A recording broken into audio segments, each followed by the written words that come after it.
इस टॉपिक पे थे हम deleting elements from a dictionary. Mainly there are two methods for deleting elements in from a dictionary. First method, del command. Del, then dictionary name, then within brackets key. तो जो भी की हम देंगे उसका की वैल्यू पेयर डिलीट हो जाएगा. डेल डिक्शनरी का नेम,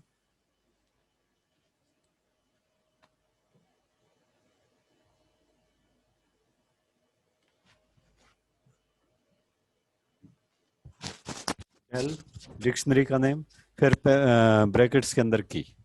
तो जो भी हम की देंगे उसका की और वैल्यू का पेयर डिलीट हो जाएगा. मीन्स वो पूरा एलिमेंट डिक्शनरी में से डिलीट हो जाएगा. ठीक है. जैसे फॉर एग्जांपल ये दिया हुआ है EMPL13 नेम की एक डिक्शनरी सपोज ऑलरेडी क्रिएटेड है. उसमें ये सैलरी, एज, नेम, कीज हैं.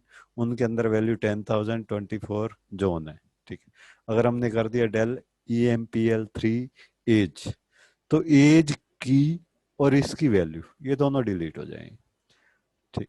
अब अगर हम प्रिंट करेंगे EMPL13 तो क्या प्रिंट होगा? Salary 10,000, name John. ठीक है. But with del statement the key that you are giving to delete must exist in the dictionary. लेकिन डेल स्टेटमेंट का यूज करके अगर हम डिलीट कर रहे हैं तो वो की होनी चाहिए, प्रेजेंट होनी चाहिए. अगर वो की ही नहीं है तो हमारे को एरर शो करेगा. जैसे इसी डिक्शनरी में सपोज मैं दे देता हूँ डेल EMPL3 न्यू, तो न्यू नेम की कोई की नहीं थी तो ये हमें एरर शो करेगा. ठीक है. दूसरा मेथड क्या है? पोप.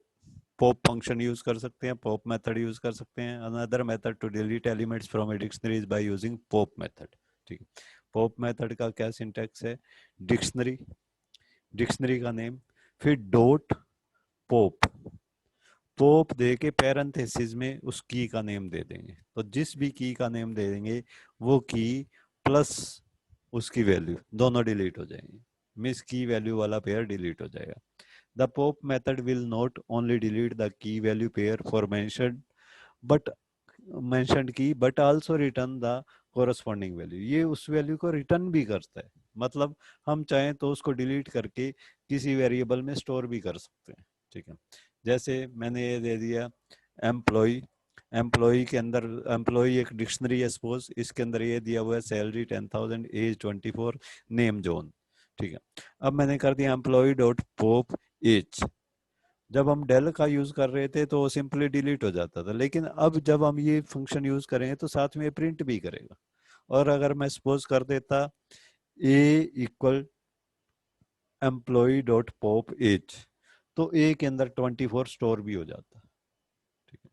तो एम्प्लॉय, अब हम एम्प्लॉय डिक्शनरी को प्रिंट करेंगे, सैलरी और नेम प्रिंट हो जाएगा और एज प्रिंट नहीं होगी. ठीक है. इसमें भी same, if you try to delete a key which does not exist the Python returns error. इसमें भी अगर पोप की, पोप फंक्शन का यूज करके भी अगर हम ऐसी की दे देते हैं डिलीट करने के लिए जो ऑलरेडी है ही नहीं, तो इसमें एरर शो करेगा. However, pop method allow you to specify what to display when the given key does not exist.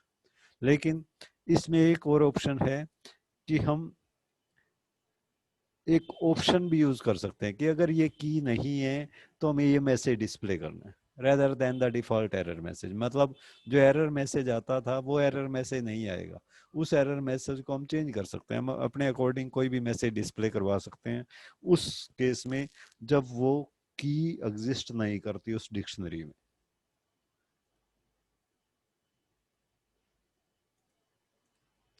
इसका क्या सिंटैक्स है? एक मिनट.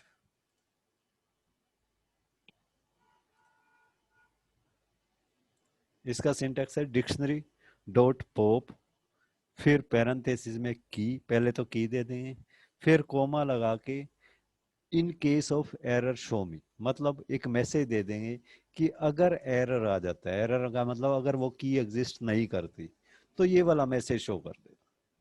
जैसे कि फॉर एग्जांपल नीचे दिया हुआ है employ dot pop new not found. अब इसमें पहले क्या कर रहा था, वो एरर मैसेज शो कर रहा था। अब मैसेज तो शो करेगा, बट जो मैसेज हमने दिए है वो वाला मैसेज शो करेगा, मीन्स नोट फाउंड का मैसेज आ जाएगा, क्योंकि ये न्यू की उसके अंदर नहीं है, एम्प्लॉय डिक्शनरी में। ठीक है, मतलब मैसेज को हम रिप्लेस कर सकते हैं, अब हम अपने अकॉर्डिंग कोई भी मैसेज दे सकते हैं। ठीक है, अब सपोज एक डिक्शनरी है, डिक्शनरी के अंदर हम चेक करना चाहते हैं कि एक पर्टिकुलर की है या नहीं है। ठीक है, तो उसके लिए इन का यूज कर सकते हैं। की, उसका सिंटेक्स क्या है, की इन डिक्शनरी। की इन डिक्शनरी जब देंगे तो अगर की वो वाली की उस डिक्शनरी में है तो ट्रू दे देगा, अगर नहीं है तो फॉल्स दे देगा। ठीक है, की नोट इन डिक्शनरी, उसका रिवर्स काम करेगा, अगर डिक्शनरी में वो की नहीं है तो ट्रू देगा, और अगर उस डिक्शनरी में वो की है तो फॉल्स देगा। जैसे एक एग्जांपल दिया हुआ है, E M P L equal salary 10,000, age 24, name John. फिर age in E M P L, age in E M P L, तो ई एम पी एल के अंदर एज की है तो ये क्या दे देगा, ट्रू। ठीक, अगर हम दे देते हैं जॉन इन ई एम पी एल, तो जॉन है तो पढ़ा, बट ये वैल्यू में, ये सिर्फ कीज चेक करेगा, वैल्यू चेक नहीं करेगा।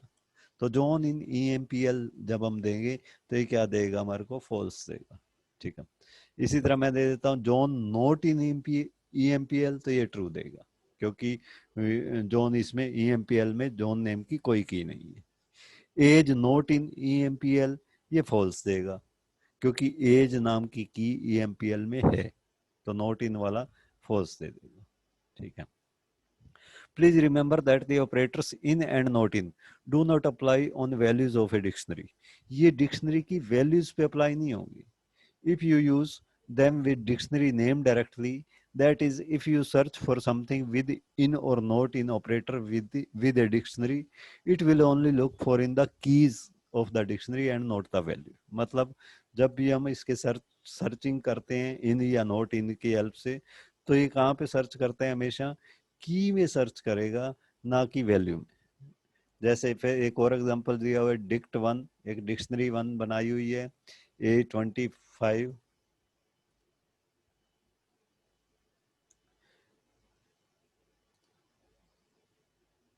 जस्ट ए मिनट, निशांत फिर से डिस्कनेक्ट हो गया है।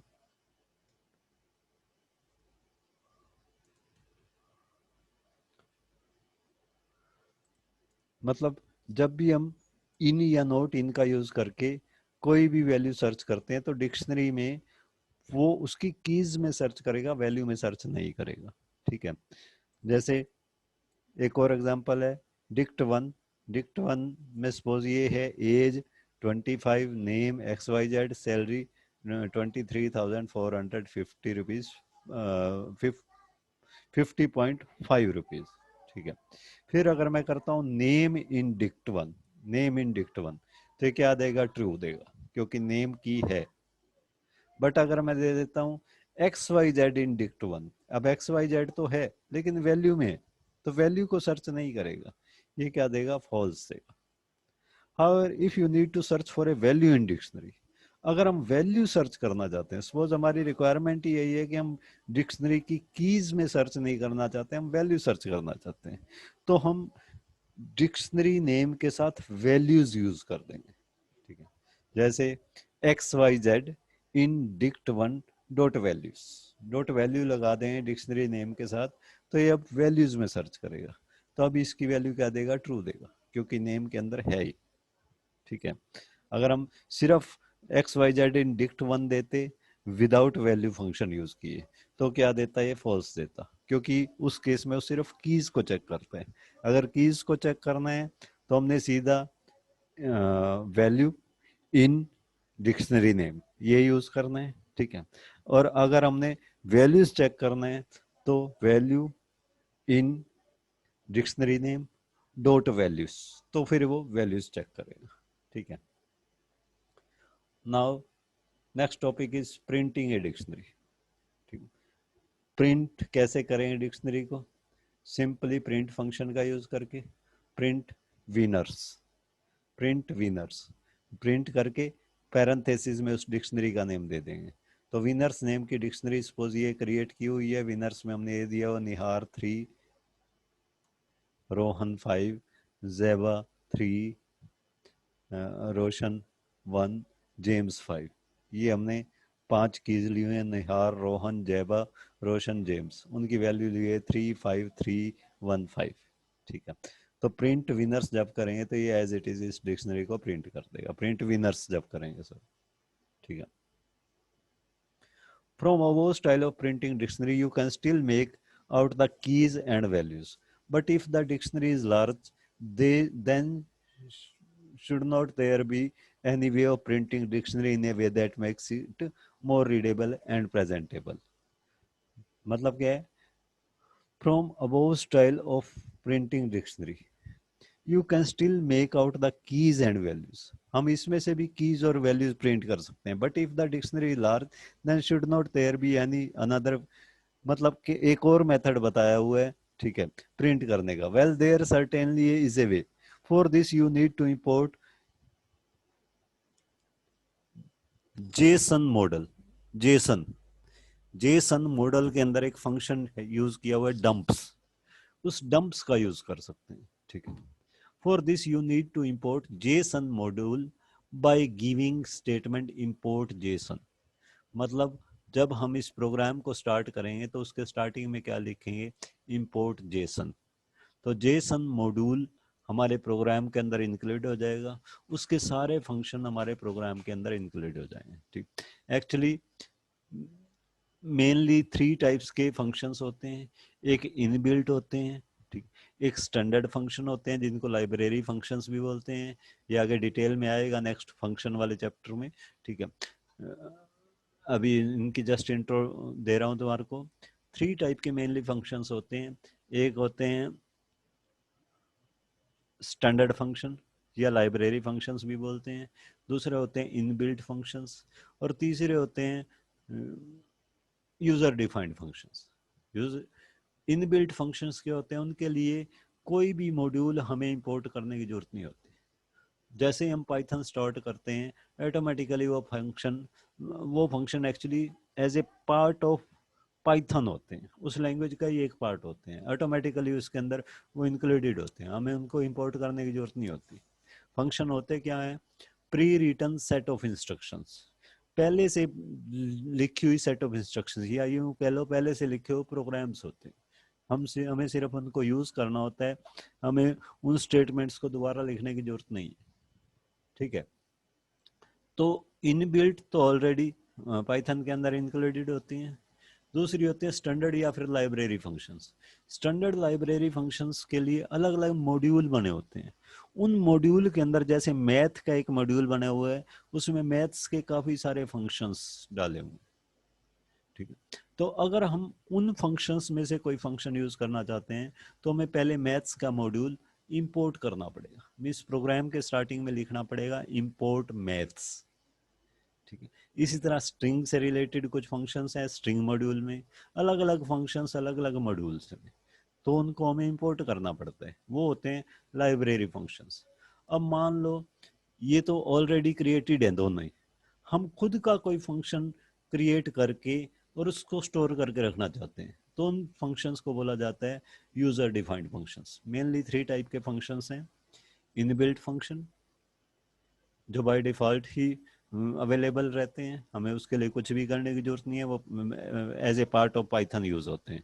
ठीक, दूसरे होते हैं लाइब्रेरी फंक्शंस, इनके लिए हमें मॉड्यूल्स इंपोर्ट करने पड़ते हैं अपने प्रोग्राम के अंदर सबसे पहले लिखना पड़ता है इंपोर्ट, आगे मॉड्यूल का नेम, उस मॉड्यूल का नेम जिसमें वो फंक्शन यूज किया हुआ है, जिसमें उस फंक्शन का प्रोग्राम लिखा हुआ है। ठीक है, थर्ड होते हैं यूजर डिफाइंड फंक्शन, जो यूजर अपनी मर्जी से खुद क्रिएट करना चाहे तो क्रिएट कर सकता है। ठीक है, तो ये जो जेसन मॉड्यूल है, जेसन मॉड्यूल एक्चुअली क्या है, लाइब्रेरी मॉड्यूल है, लाइब्रेरी फंक्शंस हैं ये डंप्स। ठीक है, इसलिए हमारे को जेसन को इंपोर्ट करना पड़ेगा, सबसे पहले स्टार्टिंग में लिखना पड़ेगा इंपोर्ट जेसन, फिर इसका फंक्शन यूज कर सकते हैं। Well, there certainly is a way. For this, you need to import JSON module by giving statement import JSON. ठीक है, इंपोर्ट जेसन का यूज करेंगे, उससे वो मॉड्यूल हमारे प्रोग्राम के अंदर इंक्लूड हो जाएगा, मीन्स उस मॉड्यूल के सारे फंक्शंस हमारे प्रोग्राम में अवेलेबल हो जाएंगे, ठीक। एंड बहुत सारे फंक्शंस एक मॉड्यूल में क्रिएटेड होते हैं, मीन्स कई फंक्शंस को की ग्रुपिंग करके एक मॉड्यूल बना देते हैं। जैसे मैथ्स के बहुत सारे फंक्शंस हो गए, सपोज एक स्क्वायर रूट का हो गया, एक साइन कैलकुलेट करने का हो गया, एक कोस कैलकुलेट करने का हो गया, इन सब को इकट्ठा करके एक मॉड्यूल बना रखा है मैथ्स मॉड्यूल, ठीक है। तो मैथ्स हमें इंपोर्ट करना पड़ेगा अगर हम कोस या साइन फंक्शन, उस तरह का कोई फंक्शन, मैथमेटिकल फंक्शन यूज कर रहे हैं। इसी तरह जेसन हमें यूज करना पड़ेगा जब हम प्रिंटिंग अपने स्टाइल में करना चाहते हैं डिक्शनरी की। And then you can use the function dumps of JSON module as per following syntax inside print. Print के अंदर हम इसको यूज कर सकते हैं जेसन डॉट डंप्स, फिर यहाँ डिक्शनरी का नेम, फिर इंडेंट इक्वल एन। एन क्या होगा? एक नंबर होगा, ठीक है। इससे होगा क्या इंडेंट से? जब फॉर एग्जांपल पर नीचे एग्जांपल देखो, उससे क्लियर हो जाएगा। Print JSON dot dumps winners indent equal to, winners क्या हो गया? डिक्शनरी का नेम हो गया, ठीक है। जेसन मॉड्यूल का नेम हो गया, डंप्स उसके अंदर एक फंक्शन है। Print JSON dot dumps winners comma indent equal to, ठीक। इससे क्या होगा कि अब क्योंकि इसके अंदर एंड इक्वल कुछ यूज नहीं किया, तो ये प्रिंट स्टेटमेंट क्या करेगी? हर वैल्यू को अलग अलग लाइन में प्रिंट करेगी, बट बीच में इंडेंट का यूज करेगी, क्योंकि हमने इंडेंट यूज किया। Key value pair in separate lines and two spaces in front of every line. हर एक लाइन के आगे यहाँ पे दो स्पेसिस, क्योंकि हमने क्या दे दिया? Indent equal to. इंडेंट अगर इंडेंट इक्वल 4 दे देते तो ये निहार 3 और भी आगे प्रिंट होता और गैप बढ़ जाता। इसी तरह जितना भी हम इंडेंट देंगे उतना डिस्टेंस लेके, उतने स्पेसिस छोड़ के वो प्रिंटिंग स्टार्ट करेगा। मीन्स हम इसकी अच्छे फॉर्मेट में अगर हम प्रिंट करना चाहते हैं तो डंप्स फंक्शन का यूज करके हम इंडेंटेशन सेट कर सकते हैं कि ये इतना स्पेस छोड़ के प्रिंट होना चाहिए, ये इतना स्पेस छोड़ के प्रिंट होना चाहिए, ठीक है। क्लियर है? Yes Priyavart, Priyavart, yes sir, yes sir. Okay, clear है ना? नेक्स्ट है counting frequencies of elements in a list using dictionary. एक लिस्ट है, लिस्ट के अंदर एलिमेंट्स हैं, उन एलिमेंट्स की हम फ्रीक्वेंसी काउंट करना चाहते हैं। ये पहले भी हम कर चुके हैं, फ्रीक्वेंसीज काउंट कर चुके हैं लिस्ट के एलिमेंट्स की, बट हम किसकी हेल्प से करना चाहते हैं? Using dictionary. Since a dictionary uses key value pair to store its elements, you can use this feature effectively if you trying to calculate frequencies of elements in sequence such as list. किसी भी sequence में अगर आप जो elements हैं उनकी frequencies को count करना चाहते हो तो आप की वैल्यू पेयर का यूज कर सकते हो, ठीक है।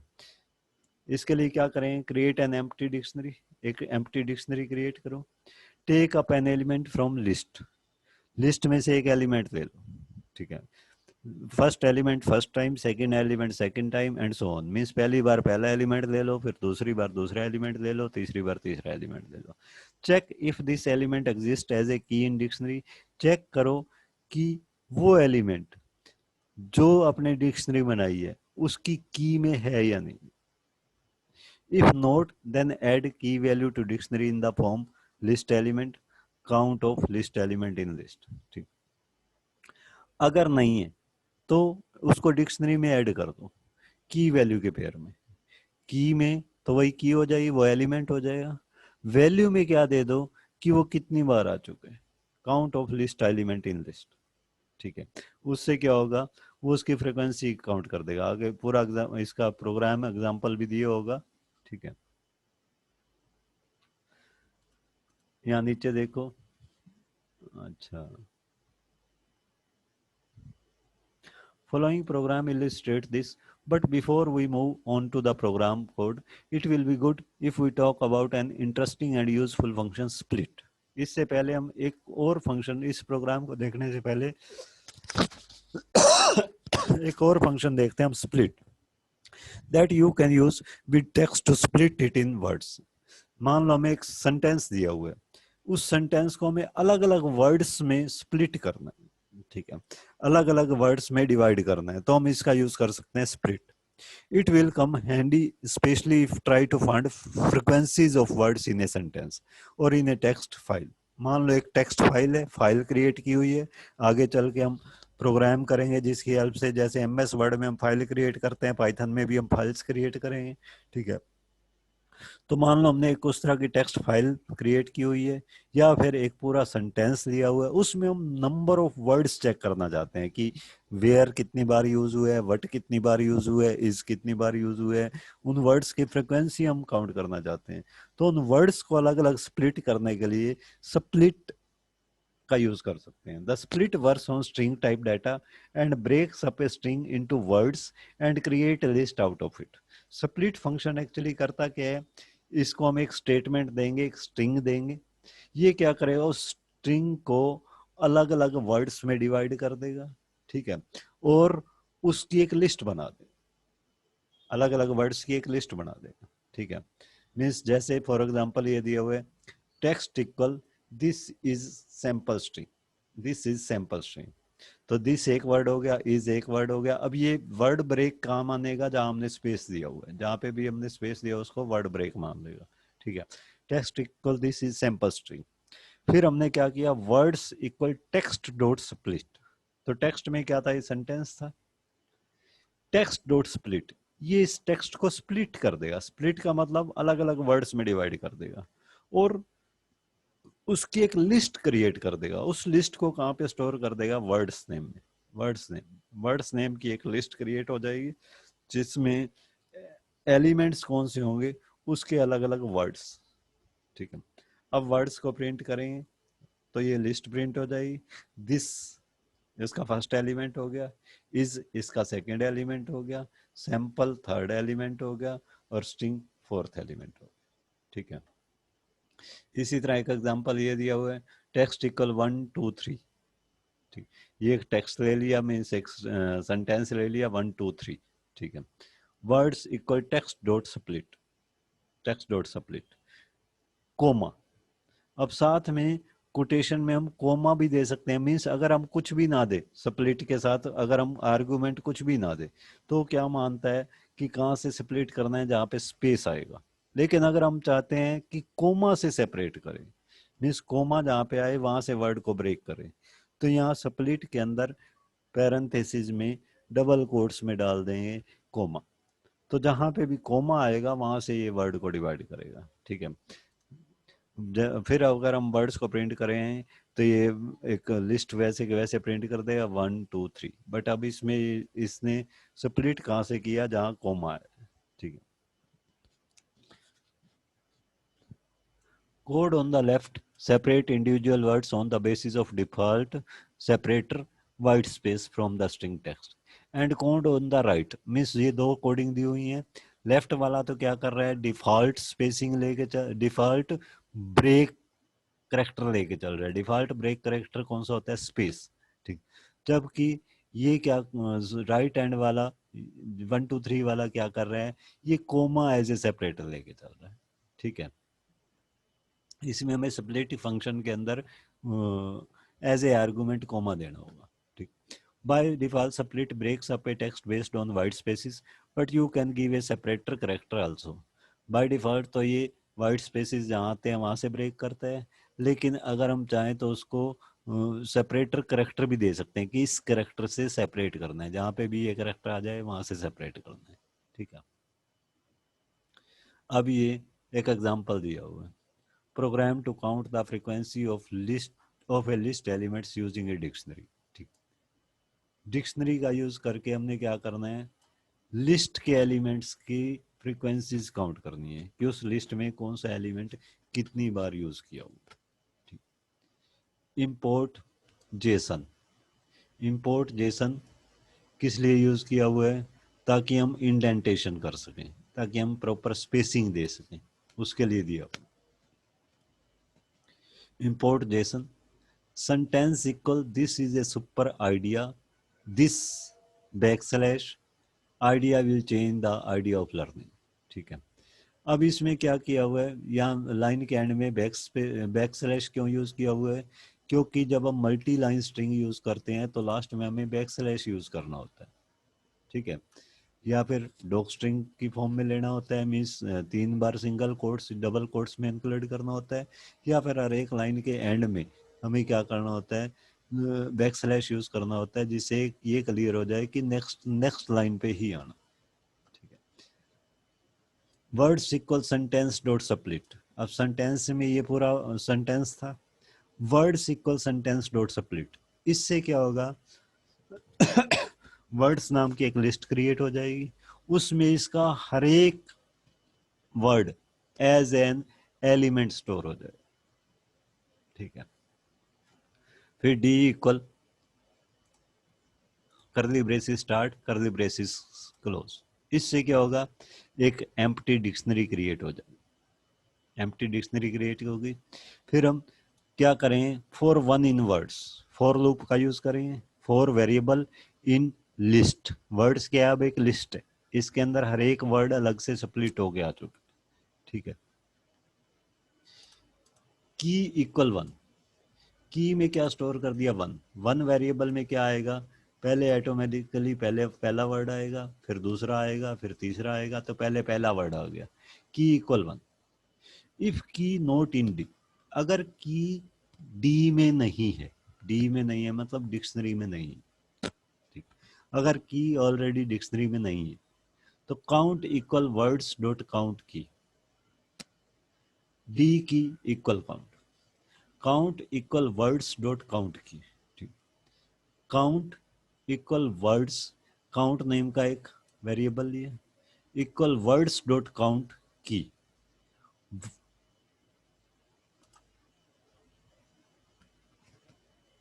वर्ड्स डॉट काउंट की, तो इस वर्ड्स में उस की को काउंट कर देगा, ये वाला फंक्शन काउंट फंक्शन। डी की इक्वल काउंट, डी की इक्वल काउंट क्या करेगा, डिक्शनरी के अंदर की वाली ले लेगा, की वाली, की में क्या आया था, वन वाला, वन में क्या आया था उसका पहला वर्ड, पहला वर्ड उसकी की में ले लेगा, इक्वल काउंट, उसकी काउंटिंग किस में ले लेगा, काउंट फंक्शन ऑलरेडी हम यूज कर चुके हैं, ये चेक करता है कि उस लिस्ट के अंदर ये चीज कितनी बार यूज की हुई है, तो वर्ड्स डॉट काउंट की, तो ये काउंट की उसको काउंट कर लेगा कि ये वर्ड कितनी बार यूज किया। ठीक है, इफ की नोट इन डी, ये चीज ध्यान रखनी है, क्योंकि मान लो अगर ये वाली चीज काउंट वो तभी करेगा और उसको तभी ऐड करेगा अगर वो की ऑलरेडी नहीं आई है, अगर पहले से आ चुकी है तो उसको स्किप कर देगा, पहले से आ चुकी है उसको स्किप कर देगा, क्योंकि पहले से आ चुकी है तो उसकी काउंटिंग पहले से ही हो चुकी है और पहले से ही वो एज ए की वैल्यू पेयर डिक्शनरी में ऐड हो चुका है। ठीक है, तो ये क्या करेगा, प्रिंट काउंट, इस लूप को चलाएगा। अब इसको एक बार फिर से ध्यान से देखो, पहले तो क्या दिया हुआ है, सेंटेंस दिया हुआ है, फिर words equal sentence dot split, words name की एक लिस्ट क्रिएट कर दी हमने, उसमें सेंटेंस के हर एक वर्ड को अलग से स्प्लिट करके एज ए एलिमेंट स्टोर करवा दिया, वर्ड्स एक लिस्ट बन गई। ठीक है, फिर D equal curly braces start curly braces close, यहाँ पे हमने क्या किया, एक डिक्शनरी क्रिएट कर दी, एम्प्टी डिक्शनरी। फिर for one one in words, one एक वेरिएबल ले लिया। ठीक है, इन वर्ड्स, वर्ड्स लिस्ट में वन वेरिएबल, वर्ड्स लिस्ट में से वन वेरिएबल में एक एक करके एलिमेंट स्टोर करवाना ये स्टार्ट कर देगा, पहले पहला एलिमेंट लेगा यानी कि पहला वर्ड। ठीक है, फिर उस पहले वर्ड को पहले हमने स्टोर करवा दिया की इक्वल वन, की इक्वल वन यानी कि एक फर्स्ट की क्रिएट कर दी, की के अंदर वो वन पहला वर्ड जो था वो स्टोर करवा दिया। फिर इफ की नोट इन डी, अगर वो की डिक्शनरी में नहीं है, पहले चेक करेगा वो की पहले डिक्शनरी में आ तो नहीं चुकी, नहीं है तो क्या करेगा, पहले तो काउंट नेम का एक वेरिएबल क्रिएट करेगा, उसके अंदर वर्ड्स डॉट काउंट की, इस लिस्ट में वर्ड्स नाम की लिस्ट में काउंट करेगा कि वो की कितनी बार आई है, यानी कि वो वर्ड कितनी बार आया है। ठीक है, उसको काउंट करके काउंट नाम के वेरिएबल में स्टोर कर देगा। फिर डी की इक्वल काउंट, एक नया एलिमेंट क्रिएट कर देगा, उसकी की तो ये डिक्शनरी की वाली ले लेगा, काउंट उसमें जितने भी बार वो यूज किया हुआ है वो ले लेगा, ठीक है। लेकिन अगर पहले से आ चुका है तो इसको स्किप कर देगा, फिर वापस जाएगा, वन वेरिएबल में दूसरा वर्ड लेगा, फिर की में वो दूसरा वर्ड स्टोर कर देगा, फिर चेक करेगा, अगर वो नहीं है तो उसकी काउंटिंग करेगा कि कितनी बार यूज किया हुआ है, और एक नया एलिमेंट इसमें ऐड कर देगा की और वैल्यू के पेयर की फॉर्म में। इस तरह से सभी वर्ड्स को काउंट करता जाएगा और उनको एज ए डिक्शनरी में एज ए की वैल्यू पेयर ऐड करता जाएगा। जब ये लूप एंड हो जाएगा तो सभी वर्ड्स काउंट हो चुके होंगे, उनकी एक डिक्शनरी क्रिएट हो चुकी होगी। फिर print counting frequency in list \n words, तो इससे क्या प्रिंट हो जाएगा, counting frequency in list words. तो काउंटिंग फ्रीक्वेंसी इन लिस्ट ये तो पहली लाइन में प्रिंट हो जाएगा, \n से क्या होगा, न्यू लाइन स्टार्ट हो जाएगी।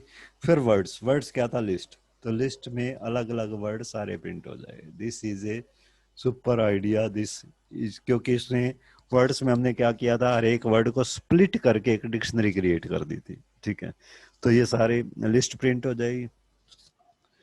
फिर print counting frequency in list, ये तो प्रिंट हो गया। फिर print JSON dot dumps D indent equal 1, Jason dot dumps D, D क्या है, डिक्शनरी है, तो डिक्शनरी कह रहे एक एलिमेंट को प्रिंट करवा देगा वन इंडेंट के साथ। वन इंडेंट का मतलब आगे एक स्पेस देगा, यहाँ आगे एक स्पेस देगा हर जगह, हर एलिमेंट से पहले, और डिक्शनरी को प्रिंट करवा देगा।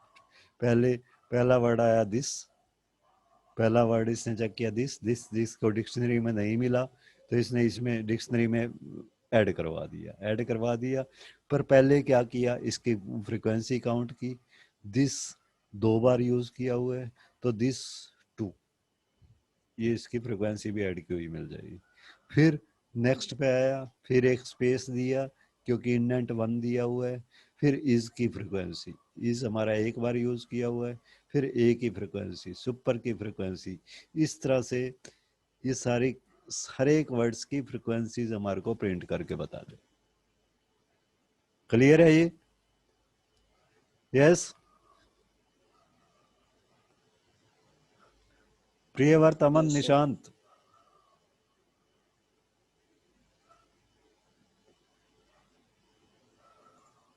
Sir. Yes, sir. ओके।